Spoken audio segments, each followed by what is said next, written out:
तो मैं उस कोर्स को अपने हिसाब से अलग तरीके से करता हूँ। Everything is possible and nothing is impossible. Constable मैंने ज्वाइन किया तो मैं सेटिस्फाई नहीं था कि मनगढ़ंत कहानी नहीं सुनाऊंगा किसी को, केवल एक चीज कहूंगा, अगर आपका कोई टारगेट है तो आप किसी भी जॉब में हो, आप टाइम निकाल सकते हैं। कहते हैं ना, प्रैक्टिस मेक्स मैन परफेक्ट। जरूरी नहीं आप 16 घंटे डेली पढ़िए या 10 घंटे डेली पढ़िए। हेलो दोस्तों, नमस्कार। पुनः आप सभी दोस्तों का स्वागत है एग्जाम सागर में। इसी सक्सेस स्टोरी की श्रृंखला में आज हमारे साथ मौजूद हैं सौरभ सिंह चौहान जी, जो इस समय मध्य प्रदेश में सिपाही के पद पर तैनात हैं और उन्होंने अपनी मेहनत और लगन के साथ तैयारी करते हुए उत्तर प्रदेश में सब इंस्पेक्टर पद को प्राप्त किया है। कुछ ही दिनों के बाद उनकी ज्वाइनिंग होने वाली है। चलिए हम उनसे उनका परिचय और उनके बारे में जानते हैं। सौरभ जी, आप अपने बारे में कुछ बताएंगे दर्शकों को हमारे? पहले तो मैं आपको और आपके चैनल को बहुत बहुत धन्यवाद करना चाहूँगा कि मुझे इस प्लेटफॉर्म पर आने का मौका दिया गया। तो मैं सौरभ सिंह जालौन, जिला जालौन, उरई से बिलोंग करता हूँ। मैंने अपने एकेडमिक की और इंटरमीडिएट वगैरह उरई से किया हुआ है और जो ग्रेजुएशन है वो बुंदेलखंड यूनिवर्सिटी से कंप्लीट किया हुआ है। 2017 एमपी पुलिस कांस्टेबल का वैकेंसी आया। हाँ, उसमें लगभग ही मतलब एक तरह से तैयारी कर रहा था एसएससी की। तो 4 साल हो चुके थे तैयारी करते करते। तो पहले होता है ना कि किसी भी लड़के का ये होता है कि बैकअप तैयार हो जाए। तो फर्स्ट ऑफ ऑल तो ये होता है कि हम लोगों का कोई बैकअप तैयार हो जाए कि उसके बाद आगे जो भी आपकी इच्छाएं हैं, जो भी आपको एग्जाम क्रैक करना है, आप आगे पढ़ सकते हैं। किसी भी जॉब में जाके भी पढ़ सकते हैं आप। तो एमपी पुलिस कांस्टेबल का 2017 वाले में हम लोगों ने एग्ज़ाम दिया। तो उसमें हम 4 लड़कों का ग्रुप था, हम लोग साथ में रहते थे हमेशा चारों। तो चारों का सिलेक्शन हुआ था, जिसमें से 3 एमपी के थे, 1 मैं था। जैसे कि आप एमपी पुलिस में कांस्टेबल के पद पर तैनात हैं, इस समय आपकी पोस्टिंग कहाँ पर है? इस समय मेरी पोस्टिंग जबलपुर है। इसके पहले अभी मैं जबलपुर में 1 महीने पहले ही आया हूँ। इसके पहले मेरी पोस्टिंग छत्तीसगढ़ बॉर्डर में एमपी पे थी। चलिए बात कर लेते हैं, जब उत्तर प्रदेश में सब इंस्पेक्टर की वैकेंसी निकली थी, उस समय आपकी पोस्टिंग जबलपुर में ही थी? हाँ, मैं जबलपुर में ही था। जबलपुर में ही थी, ठीक है। आप एक पद, वैसे भी आप एक पद पर थे और दूसरी तरह से देखा जाए तो पुलिस में थे। पुलिस में क्या होता है कि समय को मेंटेन करना एक बहुत ही बड़ी चुनौती होती है। तो आपने किस तरीके से इस चुनौती का फेस किया और उत्तर प्रदेश में सब इंस्पेक्टर जो एक अच्छा पद माना जाता है, वो आपने एग्जाम क्रैक किया और अब उसकी ज्वाइनिंग का वेट कर रहे हैं। कैसा, मतलब कैसे किया आपने ये सब? कितना मेंटेन किया, कितना समय दिया, कैसे किया? जैसे लोग कहते तो बहुत कुछ है कि जॉब में रह के पढ़ाई नहीं होती है। बिल्कुल, बिल्कुल। अब यही मेन चीज़ है, जो लोग ऐसा कहते हैं उनके लिए आपने मुँह तोड़ जवाब दिया। जैसे एक हम लोगों का एक कोर्स होता है, नथिंग इज इम्पॉसिबल। तो मैं उस कोर्स को अपने हिसाब से अलग तरीके से करता हूँ। Everything is possible and nothing is impossible. बिल्कुल, एवरीथिंग बिल्कुल सही कह रहे हैं। हाँ, तो ये है कि जैसे मैंने जॉब ज्वाइन किया 2018 में, 2019-20 के आसपास सुनने में आ गया कि सब इंस्पेक्टर की वैकेंसी आने वाली है। तो एक टारगेट मैंने बना लिया कि ऐसा नहीं है, कभी कभी हम लोग ऐसा करते हैं, एसएससी की तैयारी करते हैं, तो उसके अलावा हम लोग सीजीएल 10+2 उसके थ्रू बहुत सारे एग्जाम देते हैं। तो अभी तो लगभग एग्जाम का सिलेबस सेम कर दिया गया है। तो उस टाइम मैंने सोच ही लिया था कि एग्जाम मेरा केवल एक देना है, क्योंकि टाइम बहुत क्रिटिकल था उस टाइम। क्योंकि टाइम अगर आप सोचें कि हम एसआई के साथ साथ एसएससी या किसी और चीज़, पीसीएस, लोअर बीच कुछ भी तैयारी करते तो वो नहीं हो पा रही थी। तो एक एग्जाम का टारगेट बनाया एसआई का, वैकेंसी नहीं आई थी, तब भी मैं उसके लिए 1-1.5 साल से पहले से ही उस चीज़ के लिए पढ़ रहा था। मतलब वैकेंसी आने से पहले ही हाँ, आप मैं वैकेंसी आने से पहले ही, हाँ, पहले ही आप तैयारी कर रहे हैं। जैसे एक वर्ड होता है सेटिस्फेक्शन। अच्छा। जैसे बहुत से ऐसे भी बच्चे होंगे अभी अपने साथ सिलेक्शन जिनका हुआ होगा एसआई में, जो पीसीएस की तैयारी कर रहे होंगे, बिल्कुल कर रहे हैं। वो अभी सेटिस्फाई नहीं होंगे इस जॉब में, तो वो अभी भी पढ़ रहे होंगे। जैसे मैं सेटिस्फाई हूँ इस जॉब से, क्यों हूँ? क्योंकि मैंने एसआई तक का सोचा था, तो मैं सेटिस्फाई हूँ अभी। तो सेटिस्फाई, जब मैं कांस्टेबल मैंने ज्वाइन किया तो मैं सेटिस्फाई नहीं था। तो मैंने जैसे ही मैंने पहले दिन ज्वाइनिंग ली ट्रेनिंग करने के बाद, तभी से मैंने पढ़ाई स्टार्ट कर दी थी और उस टाइम चल भी रहा था कि सब इंस्पेक्टर की बहुत अच्छी वैकेंसी आने वाली है। अच्छा, तो बात मैंने कर लेते हैं, जैसे कि आप बता रहे हैं, ये बात कर लेते हैं कि एमपी पुलिस में जो कांस्टेबल के पद पर जो तैनात होते हैं, तो मैंने सुना है कि उनकी जो ड्यूटी होती है, जो उनके होम टाउन या होम एरिया में लग जाती है, क्या ये सच है? नहीं, ऐसा कुछ भी नहीं है। होम टाउन जो डिस्ट्रिक्ट का अपना बॉर्डर होता है वो वहाँ भी नहीं है। नहीं होती? नहीं, अपना होम डिस्ट्रिक्ट जो नियम और कानून पुलिस के यहाँ है वही वहाँ है। जो यूपी में है, हाँ, वही कानून वही सेम टू सेम। केवल फर्क होता है अदर स्टेट में तो वो सैलरी का होता है, सैलरी और कोई भी, हाँ, सैलरी का बेसिक फर्क होता है। बाकी ऐसा होता है बजट के हिसाब से होता है। जैसे यूपी में मान लो कि पॉपुलेशन ज़्यादा है तो बजट ज़्यादा पास होता है, एमपी में पॉपुलेशन कम है तो ये नहीं कहेंगे कि वहाँ सैलरी कम है, वहाँ एमपी के हिसाब से वो अपना कर रखे हैं। और यहाँ यूपी गवर्नमेंट अपने हिसाब से कर रखी है। बिल्कुल। तो और दूसरी चीज़ मैं तो ये कहूँगा, जॉब में रह के पढ़ना एक सबसे बड़ी बात होती है। बस मैं वही आपसे पूछना चाहता हूँ, जिस तरीके से आपने जॉब में रहते हुए और एमपी पुलिस में अदर स्टेट में जॉब कर रहे थे, फिर भी आपने यूपी में एक अच्छा नंबर लाया और देखिए, आपका, कहते हैं क्योंकि ना, आप जनरल कैटेगरी से भी बिलोंग करते हैं शायद, और आपने इतना अच्छा नंबर लाने के बाद यूपी में सिलेक्शन लिया है, तो आपने ऐसी कौन सी बुक्स प्रिपेयर की, मतलब ऐसी कौन सी तैयारी की, ऐसी कौन से संस्थान से जुड़े, या किस में आप जुड़े, या कितना समय दिया आपने, कैसे दिया, ये जैसे सब कि मैंने बताइए। अभी आपको बताया कि 2014 में मैंने अपनी 12th कंप्लीट की हुई थी। जी उसके बाद 2017 तक मैंने एसएससी की हुई। बिल्कुल। और देखा जाए तो आपको सबको सभी को किसी को बताने की ज़रूरत नहीं है कि हाँ। मैथ, रीजनिंग और जीएस का सिलेबस लगभग सेम रहता है हर एग्ज़ाम में। हाँ तो बिल्कुल। एसएससी की मैथ रीजनिंग कंप्लीट करने के बाद मुझे एसआई में मैथ रीजनिंग के लिए मुझे पढ़ना नहीं पड़ा।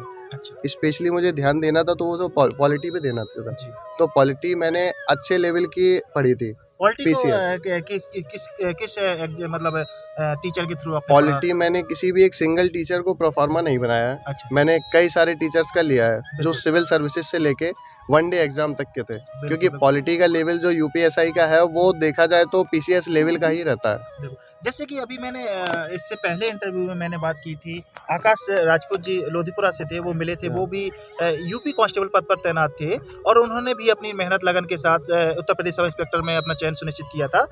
तो उन्होंने बताया था कि उनके जो विभाग में रहते हुए काफ़ी कठिनाइयों का सामना करना पड़ता है। ऐसा एमपी में भी होता है? वो हर जगह है। देखिए, अगर आप किसी जॉब में हैं, जी। चाहे वो प्राइवेट जॉब हो या गवर्नमेंट जॉब हो, जी। आपको वहाँ के जो ऑफिसर्स हैं या आपकी जो रिस्पॉन्सिबिलिटीज़ है बिल्कुल। वो आपको फॉलो करनी पड़ेंगी। जैसे मान लो मैं ड्यूटी पे हूँ, जी। तो मुझसे कोई भी मेरा अधिकारी आके मुझसे ये नहीं कहेगा कि सौरभ तुम यहाँ पर रेस्ट करो, तुम पढ़ाई करो। ओके। आप ड्यूटी पर हैं, आप किसी गवर्नमेंट की सैलरी ले रहे हैं, आपको अपना वर्कलोड भी पूरा करना है, आपको अपना टाइम भी देना है। बस ये होता है, वो टाइम अपना है, आप उस टाइम को कहीं वेस्ट मत करिए।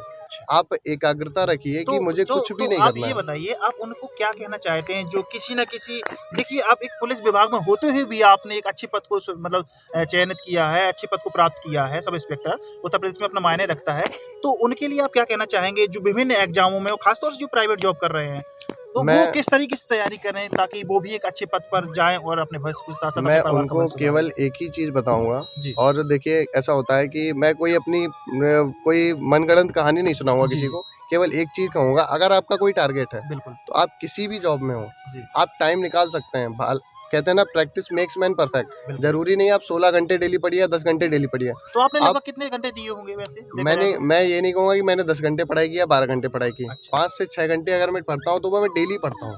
अच्छा, मतलब कंटिन्यूटी। हाँ, कंटिन्यूटी आप बना के रखिए, चाहे आप 5 से 6 घंटे की बना के रखिए, चाहे 7 घंटे की बना के रखिए। अच्छा। मेन होता है कंटिन्यूटी। मान लीजिए मैंने आज 16 घंटे पढ़ाई कर ली, जी। 2-3 दिन मैंने पढ़ाई नहीं करी, तो वो नहीं। 16 घंटे वेस्ट है। वो नील हो जाएगा 16 हाँ, घंटे पे तो वो उसका। 16 घंटे वेस्ट है। और एक चीज़ ये है कि सपोर्ट आपको बहुत बड़ा चाहिए। बिल्कुल। एमपी पुलिस में मैंने अब जैसे कि अभी आपको बताया, मैं 4 लड़के हम लोग सेलेक्ट हुए थे, तो मेरे जो रूम पार्टनर्स हैं, उनका बहुत बड़ा सपोर्ट मेरे इस जॉब में पाने का, बहुत बड़ा सपोर्ट। जैसे होता है कि कभी-कभी एक्स्ट्रा ड्यूटी लग जाती है, हाँ। तो पुलिस विभाग में ऐसा होता है, ये नहीं कि आपका चलो नाम आ गया, आपको ड्यूटी करना है। अच्छा। अगर कोई बंदा आपकी जगह जाना चाहता है ड्यूटी, तो वो जा सकता है। मतलब मेरे ये है कि मेरे मतलब रूममेट्स का इस मतलब मेहनत में या इस अचीवमेंट में संग साथियों का भी बहुत हाँ, योगदान रहता है। मेरे रूममेट्स ने मेरा बहुत सपोर्ट किया। उन्होंने हमेशा एक चीज़ कहा है, सौरभ तुम लगे रहो, तुम्हारा हो जाएगा, अच्छा, तुम अच्छा। कोशिश करते रहो बस। बिल्कुल, बिल्कुल, और बिल्कुल। वो कभी-कभी ऐसा होता था, उन्होंने मेरी ड्यूटी भी की है। अच्छा। हर चीज़, मतलब उन्होंने हाँ, हर तो चीज़ मतलब में हर तरीके फ़ेवर से। किया। चलिए, चलिए। कुछ भी हो, जैसे मान लो हर चीज़ का चलिए, अब कोई ये तो आपकी अच्छी वो बात हो गई, आपकी मदद जो आप इसमें आपके साथियों ने आपका सहयोग किया, अच्छी बात है। आप अपने मतलब अब बात कर लेते हैं, जैसे कि आप उत्तर प्रदेश में सब इंस्पेक्टर पद मतलब बनने जा रहे हो, एमपी से आप यूपी में आ रहे हो और यहाँ मतलब ज्वाइन करने जा रहे हो, कुछ ही दिनों के बाद आपका ज्वाइनिंग लेटर आपके हाथ में होगा, तो कैसे आप प्रिपेयर करेंगे, मतलब कैसे फेस करेंगे? कुछ कठिनाइयों को तो सामना नहीं करना पड़ेगा आपको? जैसे कठिनाइयों का सामना ये हो जाता है, जैसे अभी मुझे 5 साल हो गए हैं जॉब करते-करते। 5 साल आपको ऑलरेडी तो हो चुके 5 साल इस विभाग में रहते-रहते कई चीज़ों की जानकारी हो जाती है पहले से ही। हैं। अच्छा। तो 5 साल इस विभाग की जानकारी हो गई है। केवल मेरे जो जितने भी हमारे कांस्टेबल भाई हैं, हाँ। या और भी जो सब इंस्पेक्टर भी होंगे बहुत से, बहुत से। कुछ डिपार्टमेंटल दे रहे होंगे या हाँ। कुछ मतलब पैरामिलिट्री में होंगे, बिल्कुल। उनके लिए डिफरेंस ये रहेगा कि जैसे अभी मैं सिपाही पद पे हूँ, मेरी इतनी रिस्पॉन्सिबिलिटी नहीं है। अच्छा। आप सब इंस्पेक्टर के बहुत ही जिम्मेदार पद पर भर्ती होने जा रहे हैं। हाँ, हाँ, और नहीं, वो पुलिस विभाग का सबसे जिम्मेदारी वाला पद है, सब इंस्पेक्टर। सबसे ज़्यादा, क्योंकि जितने भी आपके केस की विवेचनाएं से रिलेटेड जो भी इंफॉर्मेशन गेन करनी होती है वो एक सब इंस्पेक्टर का काम होता है। मतलब सर्वे सर्वा ऑल इन सॉल्व मान के चलिए हाँ, कि सब ऑल इन इंस्पेक्टर। सॉल आपने खुद देखा होगा, लगभग जितने भी हमारे भाई हैं सबको थाने वाने आना जाना, हाँ सबका हर चीज़ किसी न किसी घर में पुलिस में होंगे, पापा होंगे या जो भी होगा, भाई बहन जो भी हो, तो सबको पता होगा कि जो भी विवेचनाएं हम लोग करते हैं वो ज़्यादातर सब इंस्पेक्टर लेवल के ऑफिसर ही चलिए, करते अब हैं। आप मतलब मान के चलिए सब इंस्पेक्टर ही बनने जा रहे हैं सिपाही से, तो आपको क्या फीलिंग्स है, कैसा लग रहा है आपको, कैसा आपके घर का माहौल फीलिंग्स का कैसा ऐसा क्या है, माहौल है? फीलिंग्स एक जैसे बोलते हैं ना कि ज़मीन से जुड़े रहना चाहिए। जी तो मैं एक सिपाही से सब इंस्पेक्टर के पद पर जा रहा हूँ। जी। कभी देखा गया था कि 5 साल पहले मेरे कंधे खाली थे, आज हाँ, उन्हीं कंधों पर 2 स्टार लगने जा दो रहे स्टार हैं। लगने जा तो रहे हैं मुझे दोनों नहीं से। लगता मुझसे ज़्यादा खुशी किसी को होगी, बिल्कुल और बिल्कुल। जितने भी हमारे कांस्टेबल भाई हो उनसे ज़्यादा खुशी किसी को नहीं हो सकती, क्योंकि वो उस 2 स्टार की कीमत समझते हैं। बिल्कुल हम बिल्कुल, लोग वो उस उनके चीज़ नीचे काम कर हाँ, चुके हैं, वो उनको हम लोग समझते उस हैं कि चीज़ को रोज़ देखते थे, एक तरह से रोज़ हम लोग इरिटेट होते थे अपने आप इरिटेट से, है, बिल्कुल कि बिल्कुल। सामने वो अधिकारी खड़ा है, कभी हम लोग उस पद तक पहुँचेंगे पहुंचेंगे या या नहीं नहीं पहुंचेंगे, पहुँचेंगे। बिल्कुल सही डेली बात। उनको देखना एक मोटिवेशन भी कह सकते हैं इसको। हाँ, ये भी मोटिवेशन भी ले सकते हैं आप, हर चीज को आप मोटिवेशन भी डिमोटिवेशन भी जो आप हाँ, समझे उस टाइप से आप ले और आप सकते हैं। जॉब में रह के हर आप किसी भी चीज़ से मोटिवेट चलिए मान के रहिए। चलते हैं, आप इतना सारा अच्छा संघर्ष रहा आपका, 5 साल आपने एमपी में सिपाही पद पर जॉब भी की, काफ़ी संघर्ष किया होगा मानते हैं आपने, और संघर्ष के साथ-साथ आपने ये अचीवमेंट प्राप्त किया है। तो ओवरऑल यदि हम देखें तो आपकी सफलता में मुख्य श्रेय किसको जाता है? सफलता में मेरी मुख्य श्रेय जाता है केवल आपकी जो अंदर की सैटिस्फैक्शन है, सैटिस्फैक्शन। संतुष्टि है, अच्छा, उस पे जाता है। जैसे देखा जाए तो मेरे साथ के बहुत से भी दोस्त हैं अच्छा। जो एमपी कांस्टेबल में हैं, हाँ, वो कुछ लोग वहीं सैटिस्फाई हैं। सैटिस्फाई है। तो आपको सैटिस्फाई नहीं होना, अगर आपको लगता है कि आप ये कर सकते हैं। देखा जाए तो मैंने कभी भी नहीं सोचा था कि मैं उत्तर प्रदेश सब इंस्पेक्टर में ज्वाइन करूँगा। अच्छा, केवल वहाँ पहुँचने के बाद मैंने देखा अगल-बगल का मेरा माहौल कैसा क्या था, मेरे साथ के और भी लड़के थे जो पहले से प्रिपरेशन कर रहे थे, अच्छा, कुछ अच्छा। उनको देख के मोटिवेट हुआ। हाँ, उसके बाद जैसे ड्यूटी जाते थे हम लोग तो सब इंस्पेक्टर्स को देखा, मोटिवेट हुए। उस वजह से हम आज इस तरह से तैयारी कर पाए कि आज सब इंस्पेक्टर का पद हासिल किया।